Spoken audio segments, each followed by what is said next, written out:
The January 4th, 2023 meeting of the Ames Planning and Zoning Commission will come to order. The Planning and Zoning Commission is an independent advisory body of the City of Ames City Council. The Planning and Zoning Commission members are volunteers of the community and not part of the city administration. The Planning and Zoning Commission is supported by staff from the city's planning division. The commission is responsible for recommendations on matters involving subdivisions, annexations, master plans, and major site development plans, amendments to the zoning ordinance, and comprehensive plan amendments. We make our recommendations based on city codes, the facts presented, and input from the public. As an advisory commission, we welcome all comments regarding the proposed item. Please direct your input to the commission. If the proceedings become lengthy, we may ask that comments be focused on new information not previously presented. You may speak only once on an agenda item. If you wish to speak, please fill out a speaker information card and present it to the recording secretary, Eileen, back here. We ask that you come to the microphone up front to speak so that all comments may be recorded. The order of the proceeding for each item on the agenda will be as follows. City staff will present the staff report regarding the agenda item. Commission members will have an opportunity to ask the questions of city staff. Then the applicant will be invited to make a statement regarding the request. Commission members will then have an opportunity to ask questions of the applicant. Members of the audience will be invited to come forward and offer comments and questions. Once public comment is closed, city staff and applicant will have an opportunity for concluding remarks. The commission will discuss the application based on all presentations and any comments given and come to a recommendation for the city council. The discussion may include further questions of city staff and the applicant for clarification. With that, we will move on to the first agenda item, which is the introduction of commission members. Julie Winter, Mike Sullivan, Mike Clayton, John Emery, Mike LaPetra, Aspen Flans, Jim Blickensdorf. Okay, we have the agenda in front of you. The next item of the agenda is the approval of the agenda. Would anybody like to so move? motion to approve the agenda. second. Are there any comments? All those in favor say aye. Aye. Aye. Those opposed say nay. Next item is the approval of the minutes of November 16th, 2022. Are there any comments on the meeting minutes from the last meeting? Hearing none, is there a motion to approve? Yes, motion to approve. I'll second. We have a motion and a second to approve the minutes of November 16th, 2022. All those in favor say aye. Aye. Those opposed say nay. Item number 5 is the public forum. If you have an item that you would like to discuss tonight that is not on the agenda, please come forward at this time.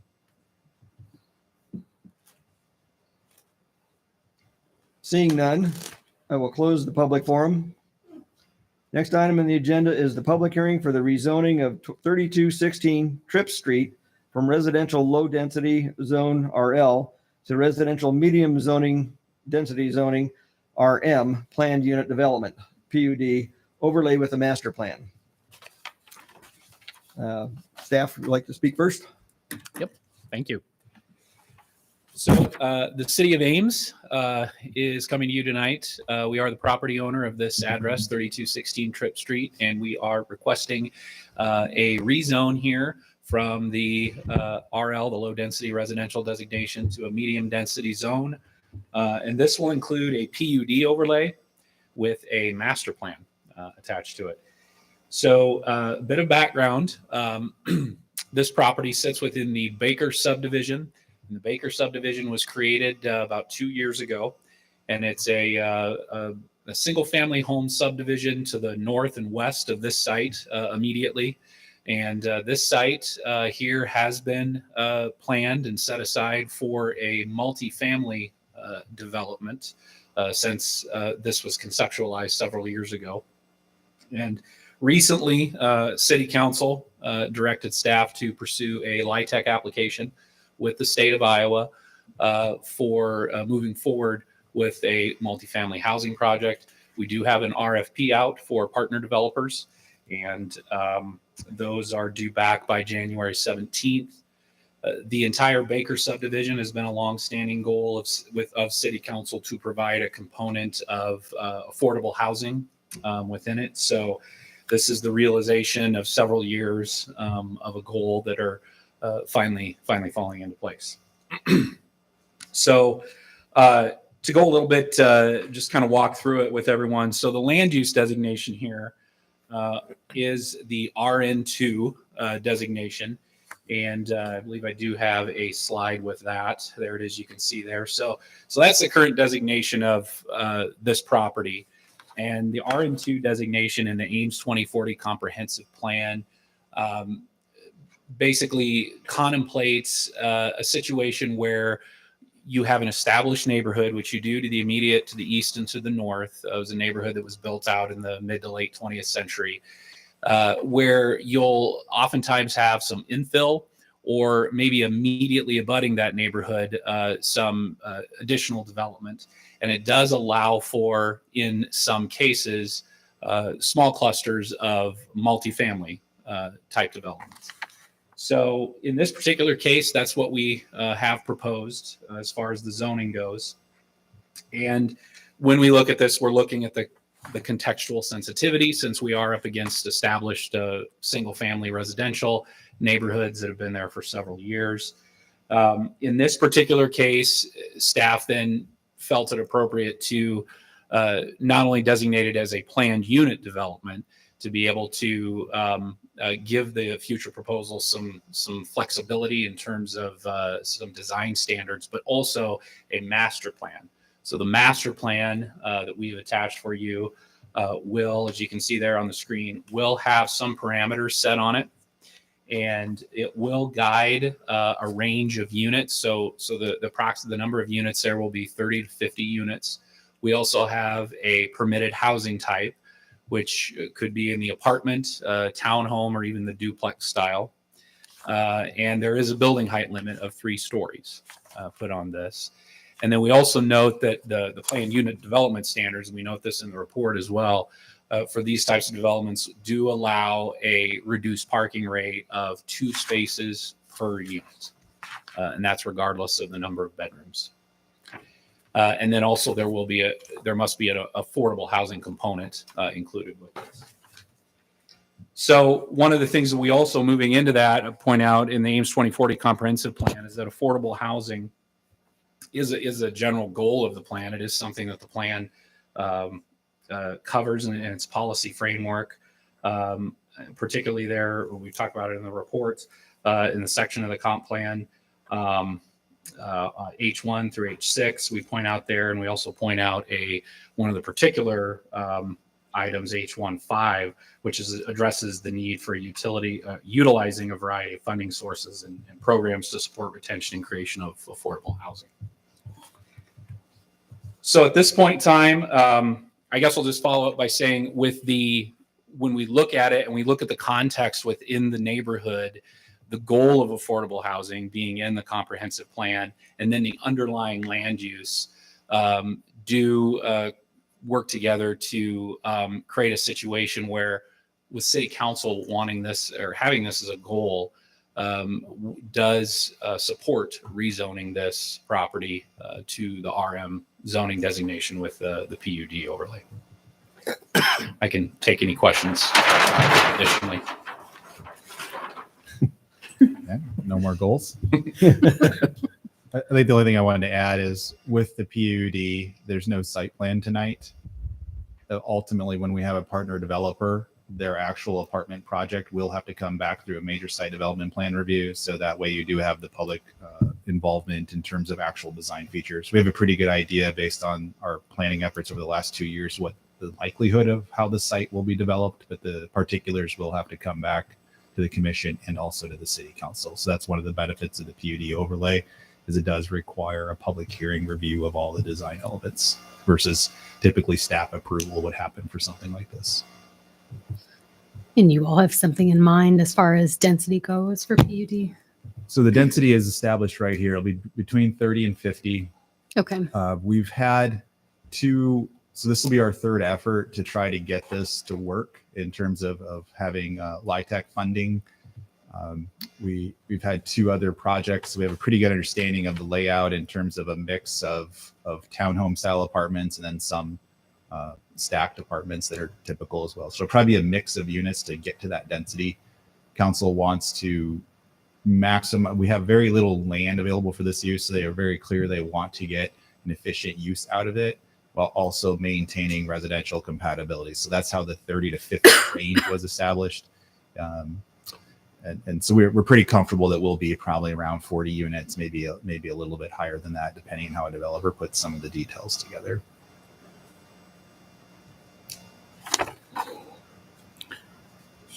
So we will have to revisit this again. We discussed it, what, a couple of years ago, and then You've only reviewed the plat, so the plat created the lot, but you've never seen, the commission's never seen a site plan for the site.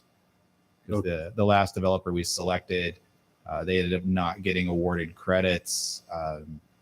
When the derecho hit, credits were pushed to other regions that had damage from the storm, so we ended up just missing the cut. So we're re-entering this process to hope that we can be competitive again in the process. So our preliminary review, I mean, we think we're going to score pretty well, just like last time. So as long as there's not disaster points that we can't get, which we don't want, we don't want a disaster. I think we'll be pretty competitive, but we'll have to wait till the fall to see an actual project. and then along the west side, that'll be single family dwellings to act as a buffer. Yep. So they're already platted lots. They're all ready to go. Our housing coordinator will be working through the winter to establish some opportunities for houses to be started next spring for affordable housing. Some of the lots are also market rate housing. So it's not a guarantee that all of the lots on Wilmeth will be affordable housing. It could be some affordable, could be some market rate. It kind of depends on the how we go through the sale of the lots. But there's going to be a buffer. Yep. for us. Then physically on the site, Wilmeth is higher up than the site too. So even though we're going to have 3-story buildings, there is a change of grade between Wilmeth and the site. So part of that height is mitigated from the Wilmeth side by the fact that you're going to be already higher than the buildings, and the new single family homes should just kind of transition right into the apartment site.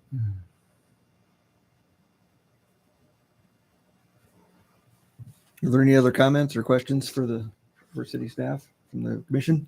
I think just kind of independent of the Baker proposal. So we haven't had a lot of rezonings with Ames Plan 2040. So we wanted, when you looked at the report, we tried to spend a lot of time kind of bringing the full picture of how the comp plan's supposed to work for rezonings. It's not just the land use designation. It's the combination of the environmental chapter, the housing chapter, the community character chapter to reach a comprehensive decision about the suitability. So land use is the driver, but we wanted to also build that case that the plan is supportive of the concept if you could of changing the land use if you can meet all of those other parameters at the same time. And we as staff are confident that we're achieving that, and that's why we can be considered consistent with RN2. And in the future, this should not be viewed as just because it's RN2, which is a large amount of the city, that infill apartment projects are happening everywhere. That is not the case. The unique features here are is it's within another development. It's not plopped in a neighborhood. It's within the middle of another planned development, our own development, and that it's a tight multifamily cluster. And the affordable housing is the kicker there to really say that's what puts it over in terms of overall compatibility with the comp plan. So if someone was just first looking at this and thinking the city is going to be rezoning everything they can to apartments in RN2, that is not the case. It is uniquely about this site that really supports this proposal. So that's more about the comp plan than it is about the project, but I just wanted to give you a little bit of a sense of what staff was looking for and trying to put that into the staff report to help us for future conditions when we do see other rezoning applications. Mm-hmm. And that's all we have. Any questions? Okay. Any other questions or comments? This time then I would ask anybody, if there's anybody from the public that would like to speak, now would be a good time to do that. Anybody would like to speak? Okay. Seeing none, we'll close the comment section. Are there any other comments before we take any kind of action? Seeing none, then I guess I would take, if anybody would be interested, we would be interested if you have a motion to make. I guess I'll motion that we approve alternative 1. The Planning and Zoning Commission can recommend that the city council approve the rezoning from residential low density RL to residential medium density RM with a PUD master plan for the property at 3216 Tripp Street. I'll second. Okay, we have a motion and a second. Any further discussion? If not, all those in favor say aye. Aye. Those opposed say nay. The motion passes. Item 7 on the agenda is commission comments. Anybody have anything they'd like to discuss? I do think that we need to keep in mind to protect the neighborhoods and not, as he said, put a bunch of apartments in the middle of a redistrict neighborhoods. It's very important to me that not to plop down apartment buildings all over the place. I also think it's very important in this town, though, that we consider the availability of affordable housing. We're really Oh, I- struggling with affordability of rental I agree. units, especially. So But also we got to protect the neighborhoods how they are too. That there's people that invested in the neighborhoods, and then to have it changed willy-nilly would be a detriment, I think. Any other comments? I have a question, if that's okay. Probably. It's just when you're looking for a building partner, as you put it, what do you give them in terms of a package to bid against or parameters they need to design to? And this is just curious. Yep. So the particular, we have a request for proposals out. So we have some minimum expectations in there, and then we have some scoring criteria to help sort out who we think has the best project and the best experience in this program, because LIHTC is a pretty sensitive program in terms of having experience with how to develop within it and then operate the facility. So if you get the credits, you're getting a tax incentive that has a monetary value from the federal government. It's not from the city. And we're going to have a 30-year commitment to operating this as an affordable housing project, if that's with that program in place. So the city in this case is offering the land for free. We're offering up to $1.8 million in federal home funds towards the construction of the project. That's if they want it. There are strings that come with federal money, so they may not want it. And then the parameters are that we have the density that you saw, the height limit that you saw. We said we would have the zoning in place to make sure it's viable as a project when you apply. And then from the design perspective, City Council was hoping to have something that's a little more. Last time we had more of an, innovative is not the right word, but not a traditional residential design. It had the elements of approaching the street and having interface with the residential surroundings, but the architectural style is a different take on something than what you would normally see in the city. So they were hoping architecturally to see a project that was not your what you would find in most other parts of the city. Hope to see something different from another view, from another kind of architect. So they're hoping to see that. That's not mandatory. The housing component's the most important part. So those parameters are in there. There's some green building requirements that come with LIHTC that you have to do. So LIHTC is really our security blanket. It has so many requirements in it that the city didn't have to put out a lot out there other than what resources we would put with a project. So that's out there. We have a question and answer period that's open. People can submit questions to make sure they understand what we're looking for. And then we'll go through an RFP evaluation team to make a recommendation to council. Thank you. Are any of the low income, in this case, is this low income area vulnerable to be taken over by students? So the way it's Not that there's nothing wrong with students, so, just that well, there that's is not what the purpose is. yeah, so that's not the purpose of LIHTC. So it's a little hard to explain. So you can't have full-time unrelated students as the members of the household in a LIHTC apartment. That doesn't mean you can't be a full-time student as part of a household that otherwise qualifies to be there. So does that make sense? Like you can't assemble 4 unrelated people that are students only and say, I'm going to live in this 4-bedroom apartment as students full-time. If I'm a family or a otherwise qualifying household and members of my family are also full-time students, that's okay. So there's a distinction there that it can't be targeted to students, but it's also not forbidden that you can't be a student in the unit. Right, and that's what, this place would be a place students would love because it's so close to campus. Sure.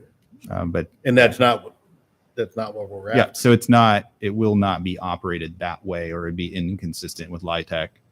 And then that would put their tax credits at jeopardy. And then obviously we're going to have a development agreement also. So what the penalties are if they were to lose their LIHTC status, that'll be something that the city council will have in an agreement.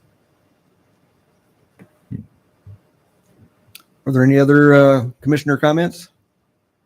I just have one. I accepted a job out of state, so this is my last meeting.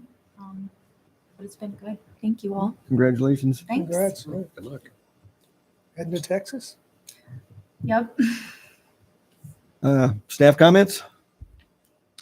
Nothing specific. We're still working with city council on how to proceed with the Ames Fringe Plan update. So there may be a discussion on the 10th about whether we're moving ahead with that or not. But I think we'll have some resolution here in January about what some of the mapping issues are with urban reserve is kind of the key issue that's left in terms of county concerns and city concerns. We will have a meeting at your next meeting. We have a couple of other rezoning things that we'll have on the agenda at that time. If there is nothing else, I would entertain a motion to adjourn. So move. All those in favor? Aye. Aye. We are adjourned.